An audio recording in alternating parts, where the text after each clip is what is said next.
कला दर्पण न्यूज. शतकोत्तर रौप्य महोत्सवाकडे वाटचाल करणाऱ्या परंपरागत इचलकरंजी शेतकरी तरुण व बेंदूर उत्सव मंडळाच्या वतीने कर्नाटकी बेंदूर उत्सवानिमित्त आयोजित करण्यात आलेल्या 121व्या बैल पळवणे स्पर्धेच्या मोठ्या गटात पंकज गजानन घोडके यांच्या बैलाने दमदार कामगिरी करत 30 सेकंदाची वेळ नोंदवत प्रथम क्रमांक पटकावला. स्पर्धेला शर्यतप्रेमींकडून उत्स्फूर्त प्रतिसाद मिळाला.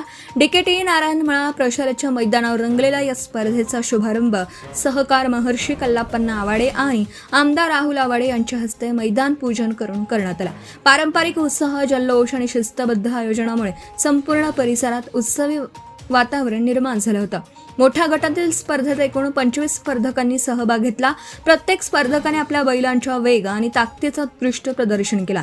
अंतिम फेरीपर्यंत चुरशीची लढत पाहायला मिळाली. मात्र पंकज गजानन घोडके यांच्या बैलाने सर्वाधिक वेगवान धाव घेत अवघ्या 30 सेकंदात शर्यत पूर्ण करत विजेता पदावर शिक्कामोर्तब केला. या स्पर्धेत निलेश प्रकाश बुगाड यांच्या बैलाने 30 सेकंद 1 पॉइंट वेळ नोंदवत द्वितीय क्रमांक मिळवला, तर तुषार संजय आरबोळे यांच्या बैलाने 31 सेकंद 6 पॉइंट वेळेसह तृतीय क्रमांक पटकावला. विजेत्या स्पर्धकांचं उपस्थितांनी टाळ्यांच्या कडकडाटात अभिनंदन केलं. स्पर्धा पाहण्यासाठी इचलकरंजीसह परिसरातील हजारो नागरिक, शेतकरी, तरुण आणि बैलगाडी शर्यतीचे चाहते मैदानावर मोठ्या संख्येने उपस्थित होते.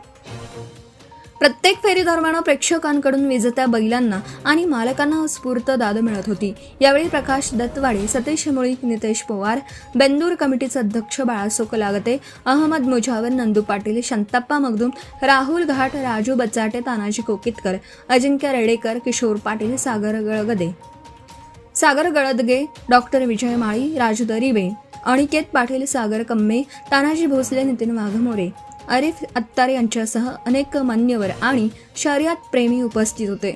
शतकाहून अधिक वर्षांची परंपरा लाभलेल्या या बैल पळवणे स्पर्धेमुळे कर्नाटकी बेंदूर उत्सवाची सांस्कृतिक परंपरा जपली जात असून ग्रामीण क्रीडा संस्कृती आणि बैलांविषयीचा जिव्हाळा आजही कायम असल्याचं या स्पर्धेतून पुन्हा एकदा अधोरेखित झालं.